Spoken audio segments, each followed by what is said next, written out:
Welcome to the Employment Wednesday podcast with Yvonne Shabangu. Have you heard of the scripture Hosea 4 verse 6?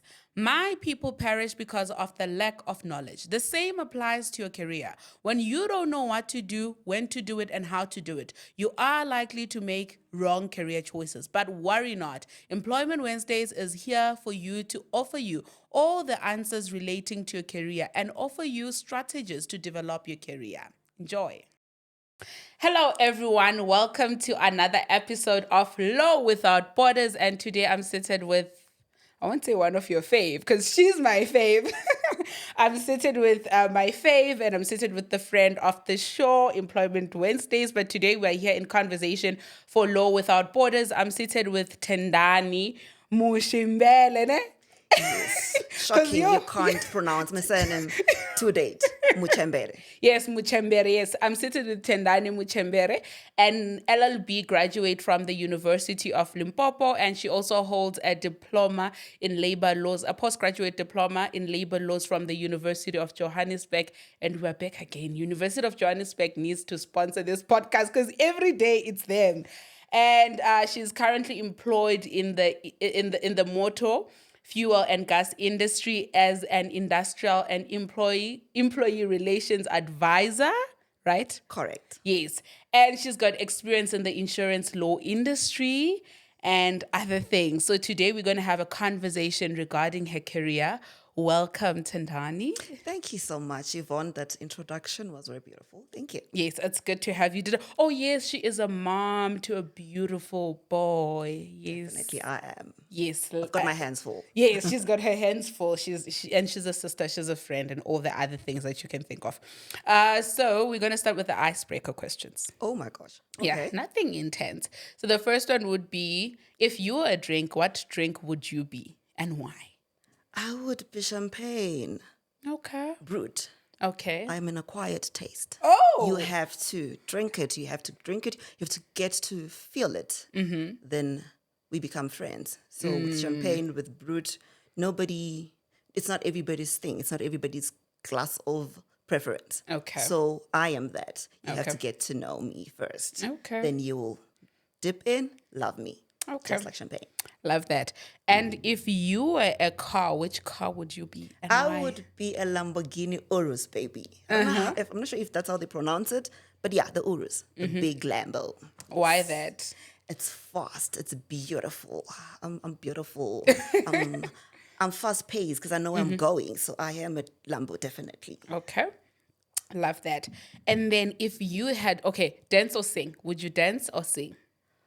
That's tricky because I can't dance, I can't sing, but I try dancing because I can move my body a bit. It's not dancing, but dancing. Dancing. Singing, no. I was hoping that you'd say singing. Then I was going to make you sing, No, but now I can't no, make you no. dance. I can't sing to save my life. I can't. Okay, one last one. If there was one problem you could resolve in South Africa, you have one opportunity, 24 hours, what problem would you resolve? Electricity. Electricity. Why electricity? Oh my goodness. I'm sitting here with you shooting a beautiful podcast. Eskom could just decide we can't do this today. So I feel like, and being somebody in the employment industry, this is causing a lot of problems. Employers are losing money because of electricity, and that means now employees are losing jobs. So if there was one thing I could fix, definitely would be electricity. I would give us bundles and bundles of electricity every day. Yeah. Okay, love that. Eskom must hire you. They definitely have to hire me. Because at least you have our heart, our interest, our best interest in heart. And as a child, what is it that you wanted to be? I wanted to be a doctor. Really? Yes. And then what changed? What happened? The numbers were not numbering. Okay. So there was no way I could have been a doctor because genuinely, I don't like numbers. Genuinely and generally, I'm a person that does not like numbers. I like theory. And the entry level for medicine, you have to get your numbers right. Sure. So there was no way I could have made it. And I decided, I think by 15, I knew that this is not going to work. Okay. I'm not friends with numbers. Okay. So since you wanted to be a doctor, right, is it something that you've always wanted? What inspired you to want to become a doctor? I love people. Okay. I love to help. So I thought being a doctor means you get to help people every day. You get to save lives. That's why I wanted to be a doctor. And then when did it change where you realized that, you know what, this is not going to happen? Let me find something else. And what was that something else? When I was, like I said, by 15, I knew it wasn't going to work. So when I Sure. was at school, I'm now getting involved in speaking. Then I channeled my focus on careers that would allow me to speak. Sure. Then you think speaking, you think helping people, then law. You are a lawyer, you are representing people, you Sure. are for the people, and then you get to do it while speaking because I love to speak. I am a chatterbox. I Yes, speak. definitely. You I are a speak. chatterbox. I can agree to that. And then now you've established that you want to be a lawyer. Did you know what it takes to be a lawyer? Oh my goodness, all I knew was that I needed an LLB. Okay. When I was in high school, I knew LLB. When Okay. I enrolled in varsity, I knew I needed an LLB. Okay. Only after varsity, I was shocked that there was a whole lot of requirements That you needed to I meet. needed to meet before becoming what I am today. And yeah, I got the shock of my life. Sure. So now when you were applying, who guided you through the applications? What universities did you apply at? And I mean, you're from Limpopo. You grew up in Limpopo, right? Why apply still at the University of Limpopo? Because every single time people, like, it's rare that you find people that want to stay in the same hood that they grew up. Usually people want to apply UTC, UJ, they want to move around. So what led you to deciding, let's stay home? I did not decide. Okay. Okay, the requirements decided for me. Okay. So first of all, my first preference would have been or was University of Johannesburg, Okay. then University of Limpopo, and then University of Venda. So University of Venda, University of Limpopo accepted me. University of Johannesburg accepted me, but then they put me on, I don't know, they call it, Waiting list. no, an extended program because the Oh. LLB was 4 years, still is 4 years. And then they said, because of the requirements, you're slightly just Below. So you're going to go on our extended program. Then I thought, no ways, I'm not extending my don't have LLB. I don't capacity. have capacity. I do not have the time.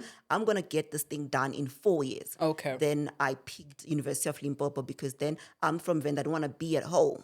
So I wanted to explore and find myself. So I picked University of Limpopo. Okay. So how far is the difference between being in Venda and University of Limpopo?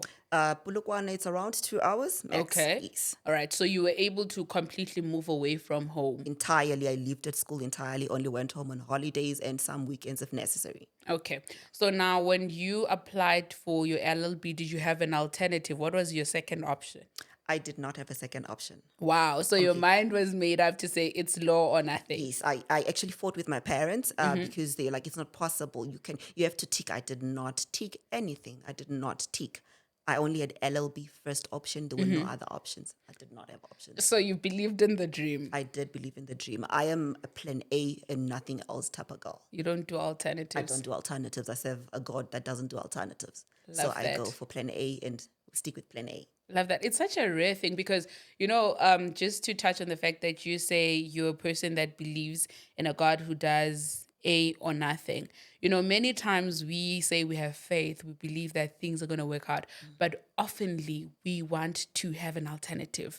You will be praying for this one big thing, but you're already planning that if it doesn't work out, I will do this. So I really love your bravery and your strength to say, and as much as it's risky, I don't recommend it. To say just A, because these days it's tricky. Don't go saying that Daily said that we can't have a plan B. Yes. But it's me. Yes. It's my choice. It's my faith. I never have plan B. I have plan A. And I believe that plan A can be delayed. I could detour. I could use a different route because of specific reasons or whatever. But I'm still going to use plan A. I'm still going to get to that point using plan A. I don't have plan B, Sure. unfortunately. Love that. Okay, so now you get enrolled for your LLB. You move from home and you stayed on campus, right? And then how was that experience? How did your process of studying law treat you? Oh my goodness. It's such an interesting question because you're going to be shocked. Okay. I did not like my time at school. And because, oh my gosh, Can I say this? You can say it. You can say Okay, it. It's a safe space. I got arrested in my first year.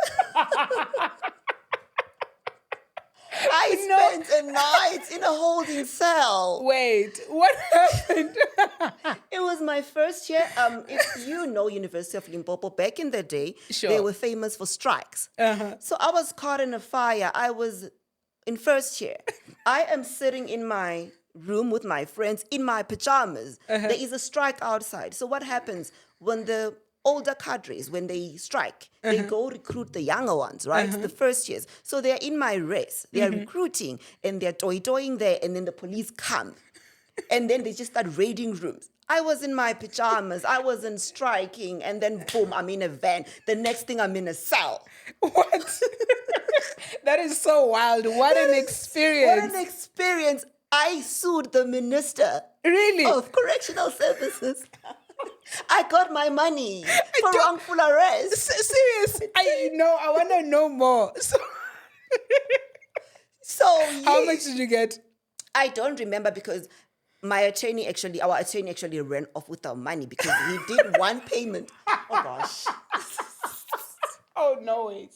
I actually You sued the minister, you get paid, but still the attorney scams you. the attorney scammed us. It was a whole university, Mang Mang and Mang Mang versus university. Oh, okay. Versus Minister of Police. It was the thing. I wish I had, oh my goodness, I wish I could show you. Like, I still have the case number. It was at the Mankweng Magistrates Court. Mankweng is in Tefluop. It was an awful experience. So I was in my first year. I think it was second semester. After that, I did not want to be in that space anymore. So I think that experience alone changed everything for me. Sure. I was at school and it felt like school was not a safe place anymore. Oh, yeah. So because of that, I even moved out of campus. I only lived on campus for a year. Okay. The rest of my university years, I went to get a safe place off campus. So I did not like school. I did not like being on campus because of that experience. Yes. So now you like, I can understand that I can imagine that it was very traumatic in that you leave home excited that you're going to be a lawyer and you're going to be helping people and all of that. And then you are now exposed to this environment where it's almost, you can't express you can't express your freedoms, or you can't exercise your rights. If you exercise your rights, then you are sort of locked up. How did that impact how you showed up in your studies? Did it have any impact? And from that, how did you relate with other people that were around you? And how did it change you? It changed me completely. From there, I started slacking. I did not like going to classes. I missed classes. I missed tests. And that moved from a 4-year degree going on 6 years. Shucks. I didn't like being at school anymore. It defeated everything. I felt like my dreams were shattered because I left home to come here and be excited and be happy. And then literally less than 12 months in school, I get locked up and I spent a night in a holding cell with so many people. There were so many of us. But for me, that was traumatic. And everything that happened after that was impacted or rather was a result of what had happened. I did not show up as I was supposed to show up.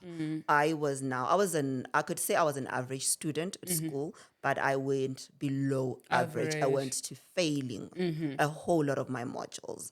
I went to literally going to the dean's office to beg to not get excluded because I was failing, I was struggling, I wasn't showing up. I had trauma, and it's only now that I'm older that I realize that you actually had trauma. Perhaps you should have seen somebody, perhaps you should have spoken to somebody, but I was a child, I didn't know, there was no guidance. Everybody at home just says, oh, I'm so sorry. Nobody thinks that this child is going through this. And you know how when you fail at school, it's always, but we give you all the support, we give you all you need. But nobody knew that perhaps this child has other issues. So that, and it's just, it messed up my whole experience in varsity. I did not like being there. I didn't want to be at school. So I spent my days in my room watching TV, I watched Gossip Girl. Oh, I watched Gossip. I missed exams to watch Gossip Girl. What? Yes, I missed exams to watch Gossip Girl. My room was comfort. You get outside was scary for Oh, me. it felt like a It safe space. Yeah, so home, my place was a safe space. And fortunately, I've got very understanding parents and supportive parents. They didn't know the part of the trauma, but they made sure that I was comfortable at school. So you can imagine you're at school, you've got your own beautiful bachelor, you're good, man. So I didn't go to class. Sure. Yes. Just to like you said, a mouthful, and I want us to break it down a bit. So, firstly, I do want to urge parents at home, right? I'll speak especially for people of color.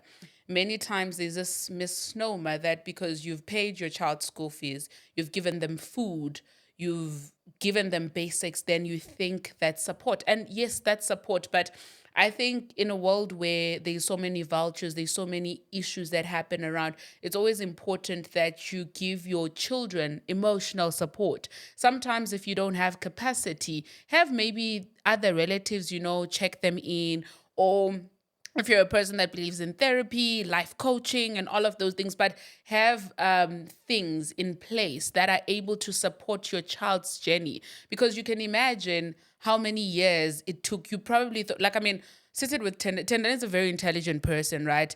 Also, overlapping to the next thing, you speak of failing.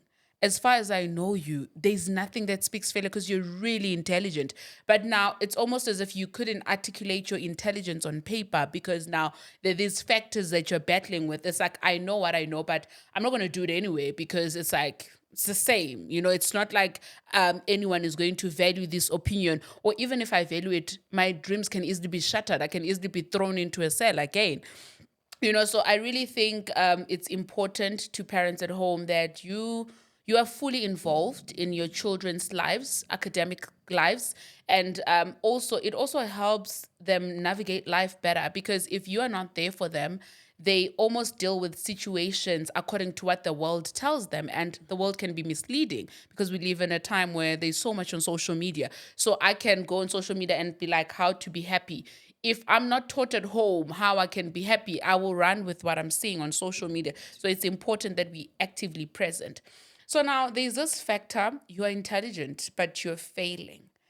How, where was the line? How were you handling that? Because, you are not, I can attest to this. I've worked with you. I know you as a person. I know you, in different factors, you as a mom, you as a person, you as a colleague, you as a friend, and you are an intelligent person, right?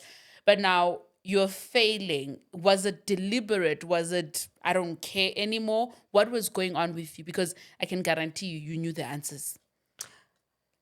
I'm going to be honest. I was like, I'm not going to do this.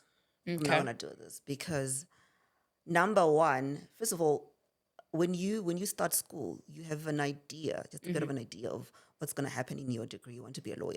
I was shocked to find out there's so many modules, right? Okay. So there's so many things that I need to do, and already my trauma. I'm walking around year 1 with my trauma, year 2, year 3, year 4, year 5, year 6 with my trauma. So there's already this thing on my back. I don't like going to class because I feel like I'm safer in the house or in my room. Then that basically means that now the interest is slowly dying down. Sure. The interest for the law is slowly dying down. I think that the only time I loved being in class was twice, not twice or 2 years, in the sense that when I was, I think, second year or something, I did the module labor law. Then in final year, you had to pick, what do they call them? Alternate electives. Yes, electives. So I wanted to pick the easier electives, which number one would have been labor because I liked labor. Sure. It was the one module that I liked, one module. Sure. Out of the above 40 modules Yes, in law. 44, 42. 40, Yeah. I only liked one, which was labor. Then because I had to pick a second elective, it came down to criminal law because it was easy. This is a person that doesn't want to go to school. I don't want to go to class. You're trying to find the quick way to do I it just and get want out. to get this thing out. So picked labor, picked criminal law. Criminal law, I didn't care. I didn't care what I was doing. I just wrote exams and tests and assignments and submitted, done. So basically, in the 6 years of my degree, I was not happy. I could say I was an unhappy student, Okay. completely unhappy. The only time I was happy was when I did the labor law in second year or third year, I don't really remember. Then also when I did it as an elective on my final year. Sure. So that you could say that it's fair to say that I had a terrible varsity experience. I did not like being there at Yes. all. And it's not something you can voice out to anybody or your parents. What do you mean you don't want to Yes, be? you can't. Like, I mean, as a person of color, you can't say you don't like school. You can't You say can't that. say you're traumatized. And You can't. yes, also how I knew that I wanted to be a lawyer, but I don't want to be at school. Yes. I want to be a lawyer, but the school part, I don't understand why I must be at school for so long and do all these things because I don't think that I'm going to do all these things. Sure. I knew that somewhere, somehow, I liked labor. I don't know how it's going to fit in future. At the point, I didn't know. Sure. But I just knew that I don't want to do all these things. I You just wanna want to this do one labor. thing. Yes. Okay. So now also like you failing, right? And there's a part where you speak of at some point you had to bag the din, right? You're a person who doesn't care, but you still gather the strength to go bag the din to let you not be excluded. What was the driving force? Because I mean you could have easily dropped out. I could have, but I had to get the degree. I knew that at the end I needed to get the degree. Sure. Did not like the process of getting the degree, the going to class, the writing assignments, I did not like that, but I knew the end goal that I need to leave this place with a degree, whether I Sure. like it or not. My dad is paying these fees. Sure. He wants that degree. And for someone who I come from a very small family. It's just me and my little sister. And my parents have these 2 kids and they're really hopeful that these people are successful. So I knew that whether I liked it or not, I gotta make my dad proud. I gotta make my mom proud. I need to get that piece of paper no matter what it takes. I don't like it. I don't want the whole piece of paper. I wish I could just remove everything and pick just the one thing, which Sure. is labor. But I had to get the piece of paper. So I had to go to the dean and beg. I begged so much because at the point that I was begging, I had officially removed some of my modules that I was struggling with Sure. and had taken them to UNISA. It's Okay. a thing you can do. I don't know if they do it these days, but you are able to study a degree in a specific university, then pick certain modules, but your school then has to grant you some form of Permission. and then you go take it to another university as long as the credits are the same for the Okay. module. Then when you are done, you go graduate to at the university that you have more modules in, because I had more modules at University of Limpopo. So I think 3-4 modules You I did did them them with via UNISA. UNISA. Then the other ones that they didn't allow me to do, but I knew that they were harder at UNISA, I had to beg the dean to allow me to repeat those modules because I'd been excluded from doing those modules, like take them all to UNISA. So I knew that these ones, UNISA's not going to work. I'm Sure. not going to get the degree. I begged. I was at the dean's door every single morning during registration week until he registered those modules. Sure. Yes. So every single day you're asking, you're begging. Doesn't it dawn on you to be like, like, what kept you going to that office? The piece of paper has to come out for my parents. But were you telling your parents that you're failing? Or you were just doing backdoor Let things? me get you something. I failed. There was a time that I failed, and I did not want to give my parents the results. Sure. My dad is a very hands-on dad. He's a daddy's girl. You know, daddy's. Yeah, it's like my dad. You can't hide He's a dad failing. girl. Yes. He's a dad girl, and dad girls are so involved. So my dad drove from Venda. He went to the University of Limpopo To get the and transcript. requested my transcript. That's something my dad would do. Like, my dad Yes, would ask because- you nicely, firstly, where's the academic record? If you are saying stories like, okay, cool, I'm going to go see the dean. I also remember at some point, there was a delay in our academic records, right? So my dad was asking me about it. I'm like, no, it's not yet out and stuff. And then he's like, oh, okay, if it's not out by next week, I'm going there. I'm like, wait, this is not high school. He's like, I'm going to fetch your academic record because you've been done with exams for a very long time. I hid mine. What happened was back in the day, they used to send your results via post office. Sure. My dad, being hands-on, my dad is an admin-driven person. He makes sure everything Things is administrative in order. Sure. He picked up the mail and whatever at the post office. I stole his keys. Naturally, I'm dealing with a thug here. I stole my dad's keys so that he doesn't get to the post office. I get there first. I got there first, opened, got my results, teared them up. He was not going to see them. Kanti, hi, you're behind. He's going to go to the He went university. and he didn't tell me. He literally woke up in the morning, drove to 2 hours to Polokwane, and he came back and he said, I went to school and these are your results. You failed. You've been failing. What have you been doing? And then what was your reaction to that? I just cried. I just Oh my cried. goodness. I just cried. So then how did they help you after that? You know, what happened was that my dad said to me and my mom, they said, specifically my dad, because he's, like I said, he's very involved. Hands-on. My mom is a mom. She's making sure the house is in order and whatever. But my dad makes sure that we are going to school. Everything is in order.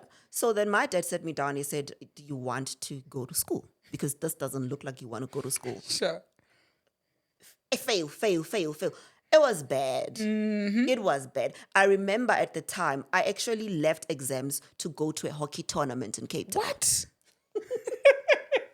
You know, like, I feel like that's the thing about baddies that are intelligent. They know that one way or another, they're going to make it work. Yeah, so remember the first thing that happened, trauma. I don't want to be at school. So I was constantly looking for ways to You were be happy. escaping. Yes, I was escaping. I constantly looked for ways to be happy within the school environment. I would gym. I would play sports. But school, no, I don't want to go to school. Shucks. I don't want to show up. So my dad sat me down. He said, you have you've got two options. You're either going to just leave this thing and have no degree. And if you don't have a degree, it means that even these modules that you've passed, they amount to nothing. Sure. So even these years that you've wasted, because I think I was on year 4, I failed. He said, these 4 years that you've wasted, they mean absolutely nothing if you don't walk out with that piece of paper that's written LLB. Sure. Those modules means nothing. Then I was like, nah. I gotta try. That's when actually I went and I begged. Yeah. And then you're like, let's try this again. Yeah. I commend you for trying, and a special shout out to your parents, your dad particularly, for being able to sit down with you to say, you know what, at some point you're going to have to peak. Because I think many times we think, yes, sometimes we're doing it for our parents, but it's almost as if it's for our parents, but it's for you. Like, so each time you think of quitting or each time you think of disappointing your parents, just sit yourself down in the mirror and be like, do I want to do this or not? And if I'm not doing this, it means I may not be as successful, or I may not be able to achieve A, B, C, D, you know? Sure. And I love your journey so much. It's very interesting because I feel like on so many occasions, it almost feels like as if you're quitting, but it's like God is elevating you. You know, so now we're done with your LLB. You fought a good fight, right?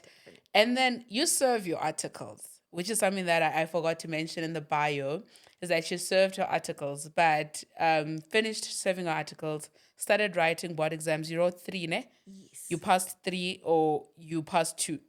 I have 3 board exams in the bag. Oh, yes, so she's got 3 board exams in the bag. And she decided, I'm not going to be an admitted attorney. And this is shocking in a world where we glorify admission.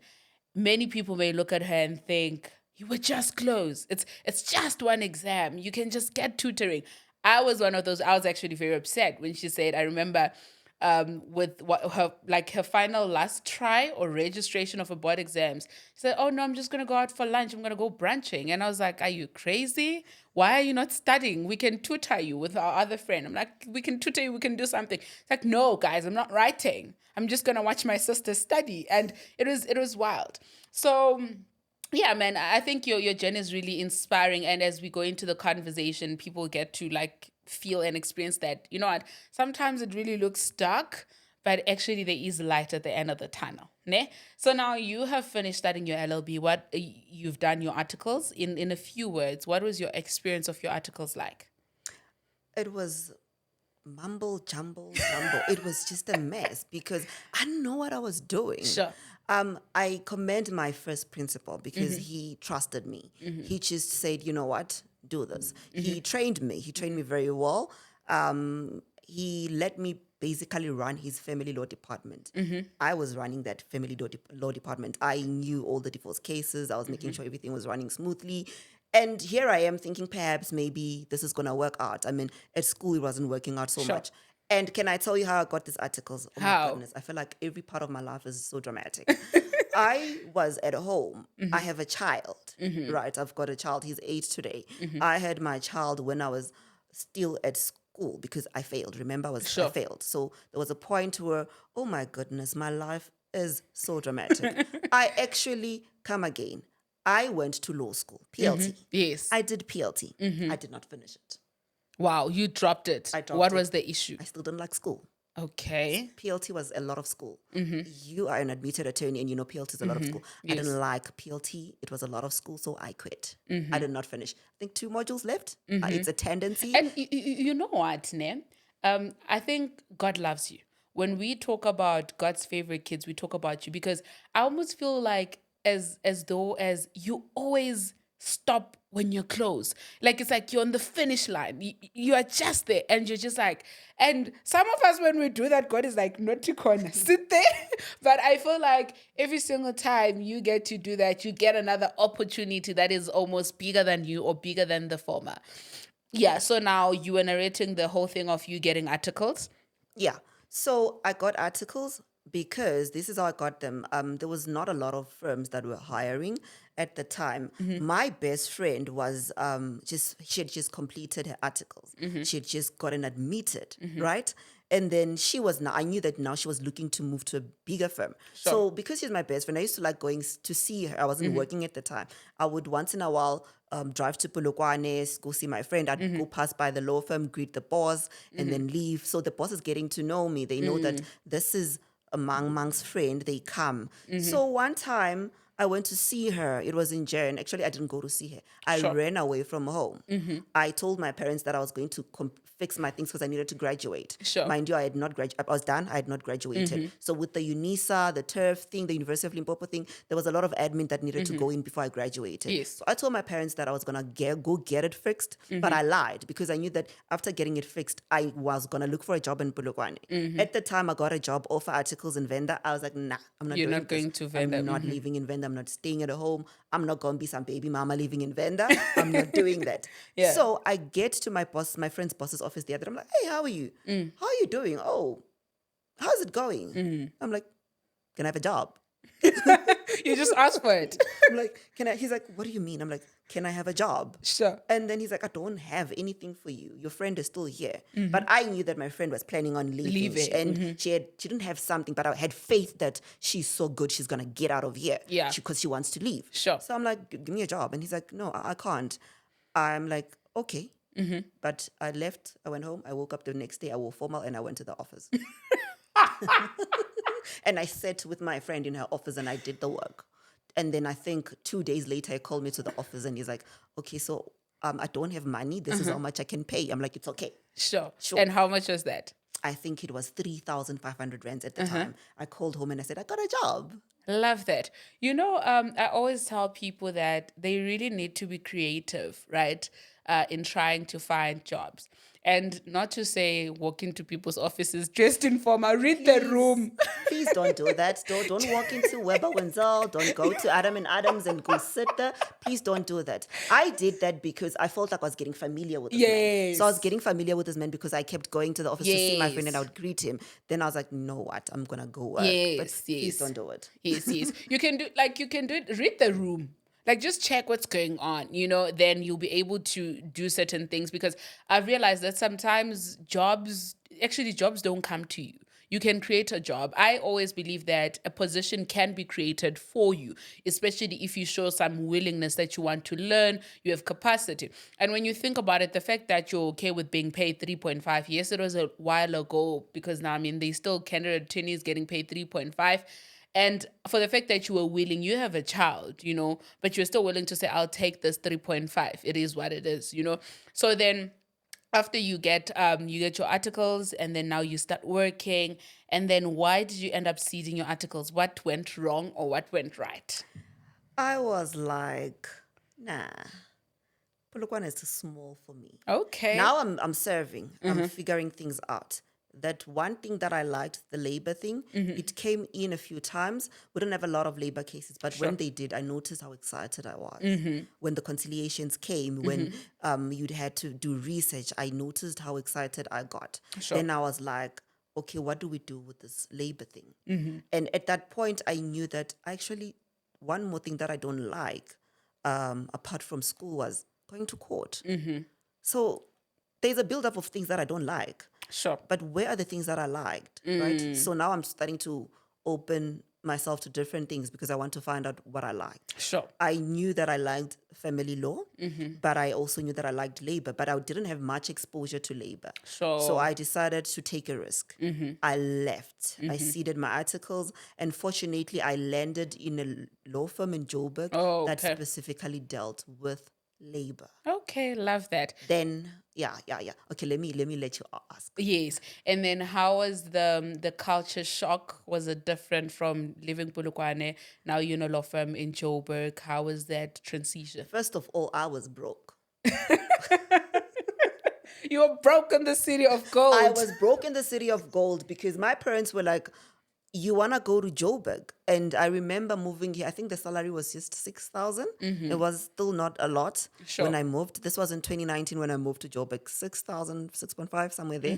And then my dad, being supportive, he said, it's fine, I'll pay your rent. Sure. Then you'll figure yourself out. So I thought with 6.5 and my rent being paid, I can do it. And my mom was like, cool. My mom was also very supportive. She was one of those moms that when they come to visit you, they'll bring you like a bulk of groceries. Yes, I was about to say, it's been a thing. It's been a thing. So I stopped worrying about the financial part of it. Then I had to focus on my dream. Sure. Again, my parents were being supportive.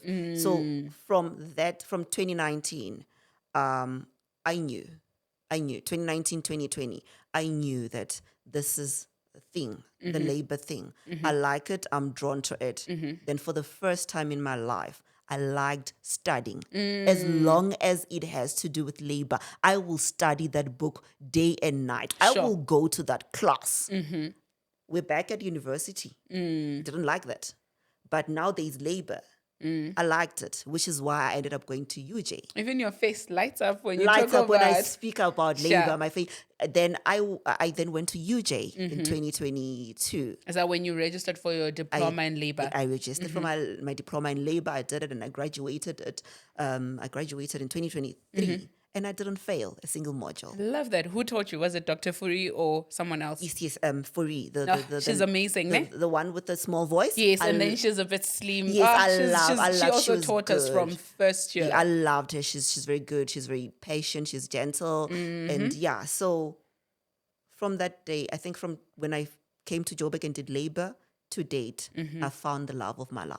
I love I that. can study. I love can that. sit in a lecture room. I can enjoy it. And I've almost forgot the trauma of what happened when I got arrested. Oh, okay. Yes. I really love that. And then now, so what's then your job after you do your article? What industry do you go into? Is that when you went into insurance or you had another job before that? No, I went to insurance. I worked in one of the biggest legal insurance companies that actually had it's an umbrella with different insurances, but I was on the legal insurance part, Sure. one of the biggest, and I loved it there. I did everything. I did criminal, I did family law, everything, but labor was always still- my favorite. I would Okay. light up. I remember it was a call center environment, so it's fast paced. Literally, when you get a call, you you already must have advice in your head. So every time the labor cases came, I lit up. I loved. I would spend. We had a time limit we could spend on the phone. I was always in trouble because when it's a labor spending case, more time.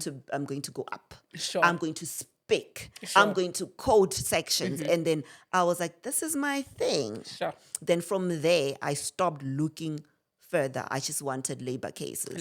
Labor-related jobs. Labor-related jobs. Okay. But then I wasn't getting them. I moved from one insurance company to the next to do almost a similar thing. But then again, I was this one. The first one, I was a legal advisor. When I moved to the second insurance company, I was a claims assessor. Sure. A claims assessor is basically those people that sit down, look at your case, they do research, they find out if this is fit to be taken to court, Sure. the prospect and so forth. Again, when the labor cases came, I'd give myself time. Yes, I you'd would be. do research. I remember I would like to send emails to attorneys and tell them, but you're wrong, because we used to deal with attorneys. Sure. I'm sitting in my office as a claims assessor who's practically a legal advisor, but speaking with the attorney, I'd be like, but you're wrong. This is not what's supposed to happen. So slowly but surely, that love is growing, and the hate for school is slowly dying down, because Sure. now when I speak of school, it's labor. So second insurance company. Then the second insurance company opens this department. They called it specialists. Tim, I applied, got it. And then I was a specialist labor advisor. And every single day of my life, every day I woke up to do the job. There were a whole lot of issues in the work environment and stuff, but every single time I did the job. You know, when you go to work, there's two aspects. There's the job that you do, then there's the people, there's the company, Sure. there's everything. But one thing that I loved, the only thing that I loved was the job, because the job was labor. Yeah, I love that. You remind me your favorite phrase when we were still colleagues. You would always say, "I hate so many things, but I love my job." Like I feel like you one of the few people that are able to say, "You know what, I'm going through it, but I love my job. It's not a means to end. This is what I love. This is what I would choose." And then going back to the first insurance company, about Patela Sharp, because I'm trying to see for people that want to go into the insurance companies, what salary range are they looking at? I'm going to be honest. When I started, I was front office advisor. The front office advisor, they call them front office advisor or paralegal advisors. What they do, they're those people that when you call, they pick up the phone. Sure. You've reached 1212 company.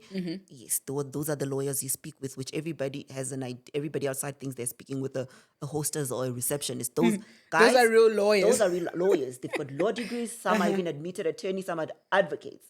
So I did that. So and then being me, I work hard, and I realized that for the longest time, I thought I wasn't good enough because of the failing. I thought I couldn't do the work until I did what I loved. So when I was doing what I loved, I worked hard, and then I moved from being a front office advisor, the first insurance company. When I started, I was earning 9,500 rands gross. This was gross. Okay. 9,500 rands gross. This was in 2021. Shucks. This is not a long time ago. And you know what's wild, ne? Is that there's actually somebody within the legal industry earning that is gross now. Today. That's what I'm saying. 2021 was not even a long time ago. So it's still recent. So I earned that, and then I moved up from being a paralegal or front office advisor. Me being me, works hard. I got a promotion. But you know, promotion, people hear the word promotion in corporate and they think you just promoted. No. You work hard for that promotion. And you're going to go for an interview for something that is a promotion. But you're going to get interviewed. I went through that, and then I got in as now a back office junior legal advisor. So after that, I think my gross now was 15. I think, yes. My gross was 15. And now you're doing all of this. You're not an admitted attorney. I'm not an admitted attorney. You're just moving around with your LLB degree. I'm moving around with my LLB You later got your diploma. Yes. Ne? Yeah. So let's talk about my board exams. I actually started writing my board exams. In the first exam that I wrote was when I was in Polokwane. Okay, before we go into the question I had for you was that what was the turning point where you decide that, you know what, I'm not going to be an admitted attorney, and you basically say to all of us, shut off. Like, I'm just not going to take any advice in relation to this. I'm not doing this. What was the turning point? Because I can see that when you start the journey, you almost say, okay, I will be an admitted attorney. Because, I mean, if you didn't want to in the first place, you could have just not done your articles. You could have left it at LLB, or you could have left it at the first time where you serve your articles, or just after articles you left it. But it's almost as if you kept on like trying and trying. When do you just stop trying, where you're like, no, I'm not doing this? It started when I wrote my first exam, my first set of board exams. I was still in the limbo of you fail a lot. You've been failing. It took you so much time to obtain your degree, so you've been failing. So I went in with that mindset that I fail a lot. So when I wrote my first exams, board exams, I failed everything. Okay. And I was shocked.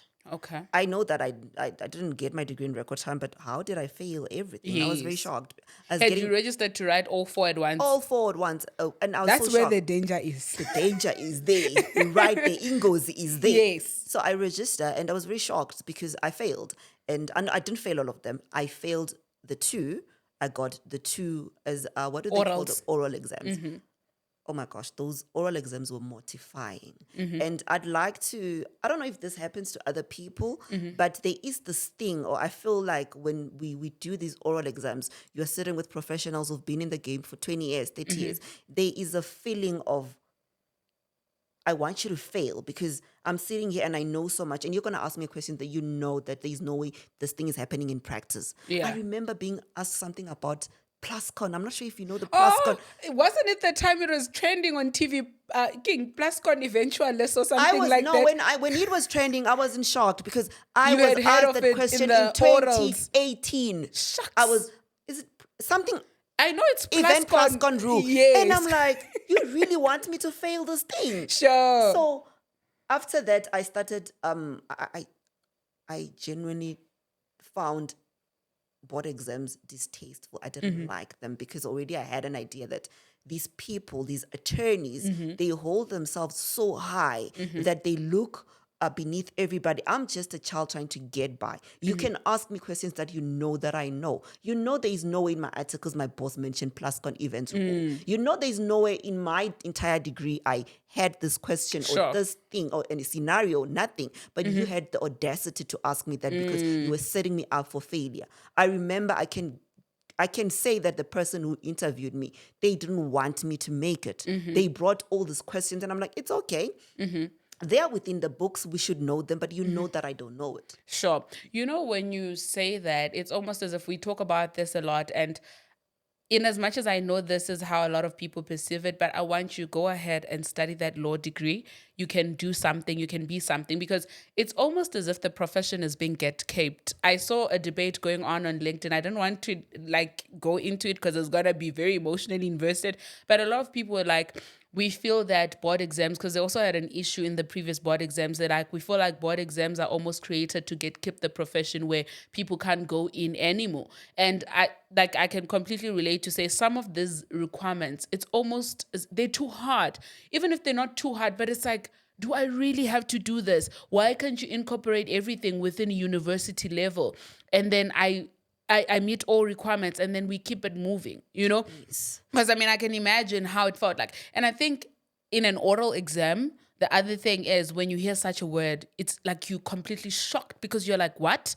And then you almost get anxiety. And now it almost as if you forget every other thing because you're trying to make up an answer for that particular word.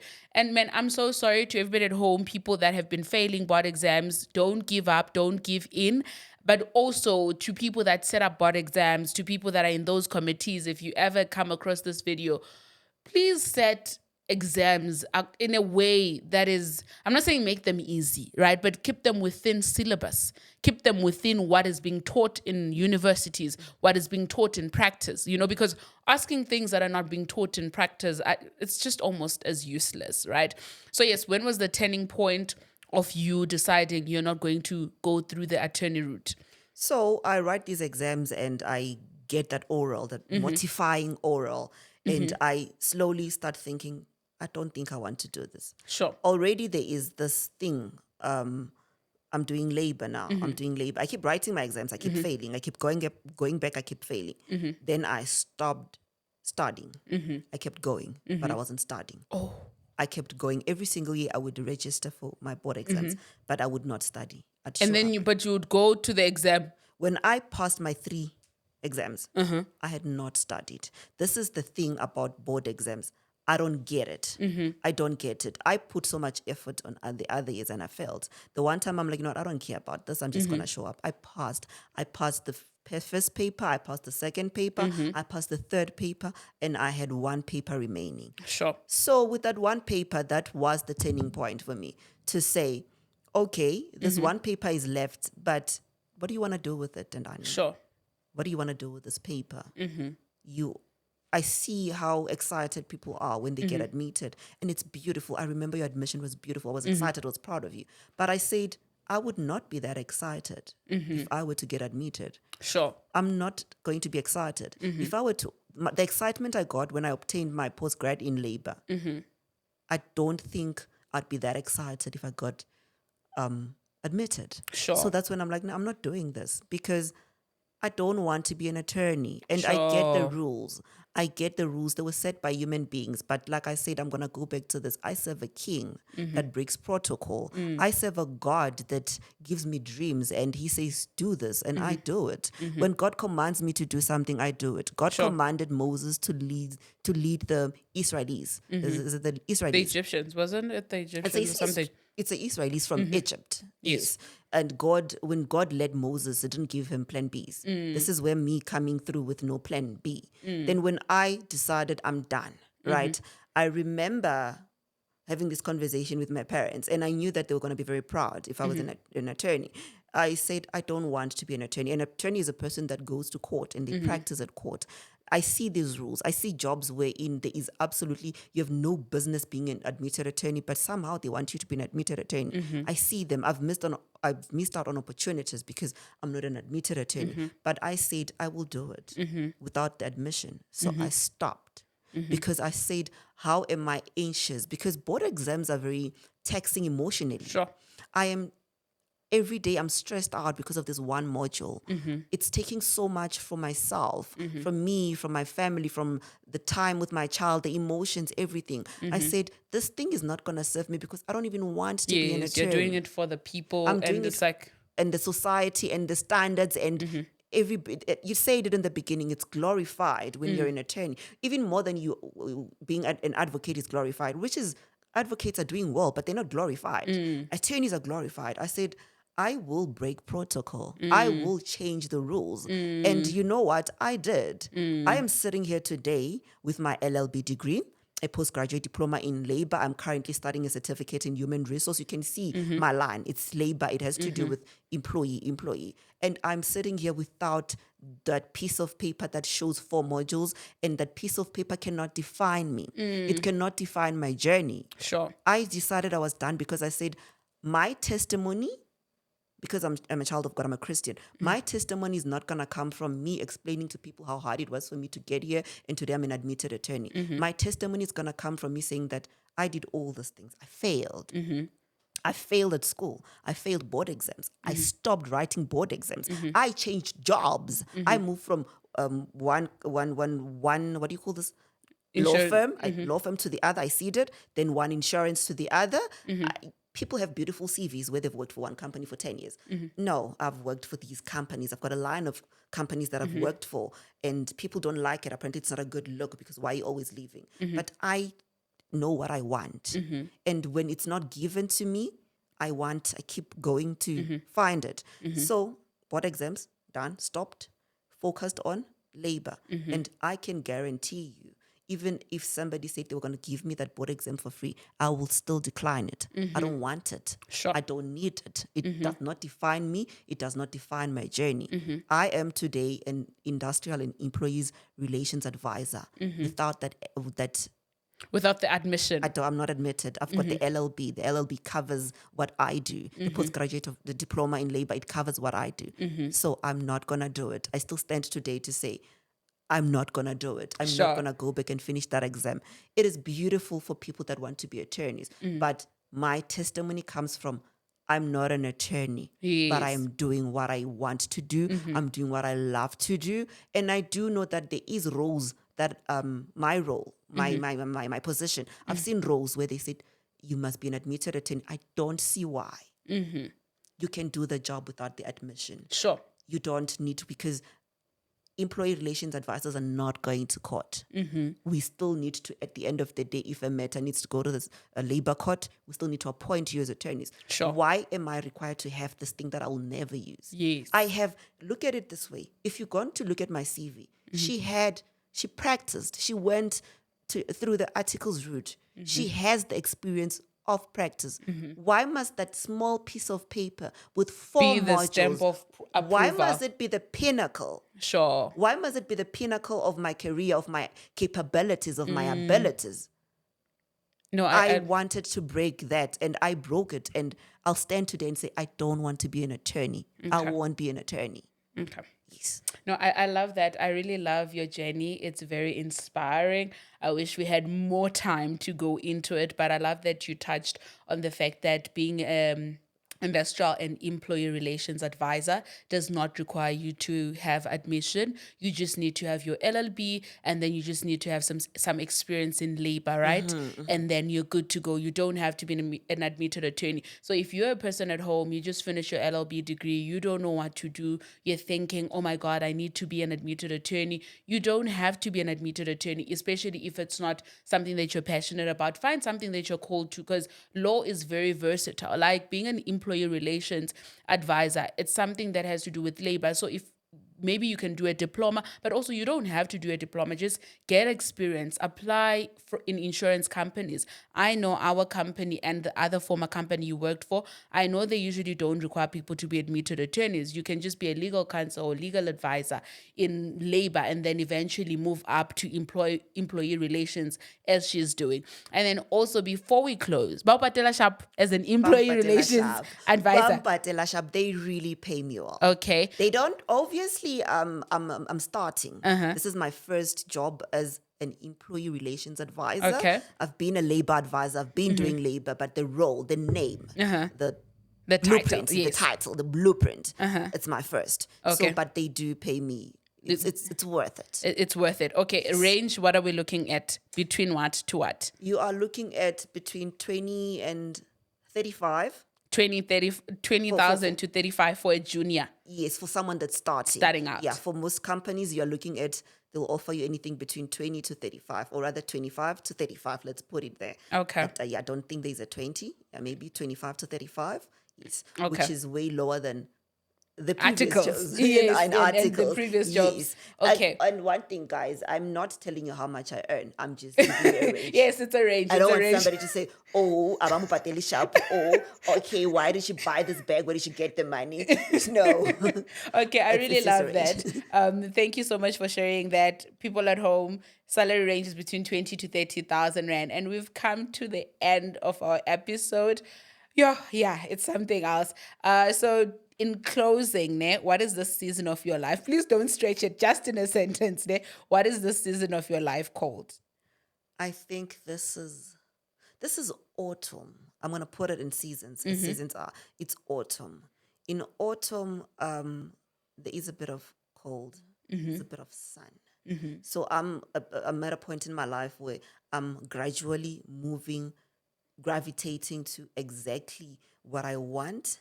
I'm not, yes, I'm in the industry, but I've got bigger dreams. I've got bigger goals. In the next 10, 15 years, don't say I don't want to be misquoted. I don't want to be an attorney, but I do think that perhaps in the next 15 years, when I retire from corporate, I could be an advocate only taking labor matters. Okay. Yes, All labor right. matters. Okay. And not because of the title, because in order for me to go to court and do labor matters, I would have some form of appearance certificate, which being an advocate could grant me that.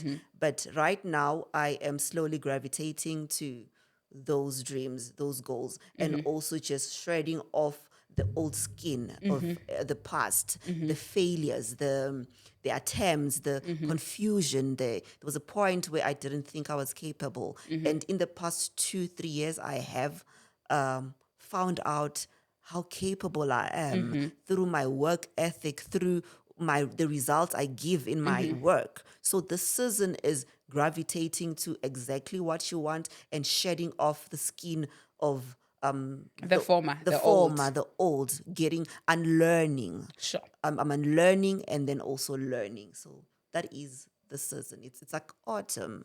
It's not summer. Summer's beautiful. Winter is cold. But I'd describe it as autumn. Okay. I know when you say season, you don't mean like summer, autumn, winter, spring.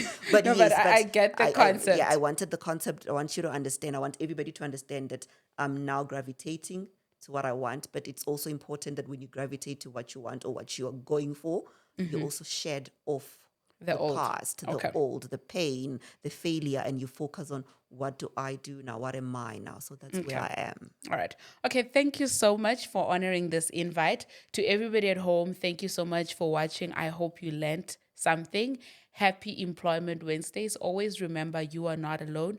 You are gracefully anchored. Don't forget to like, subscribe, share, and comment. Thank you. Bye. Bye.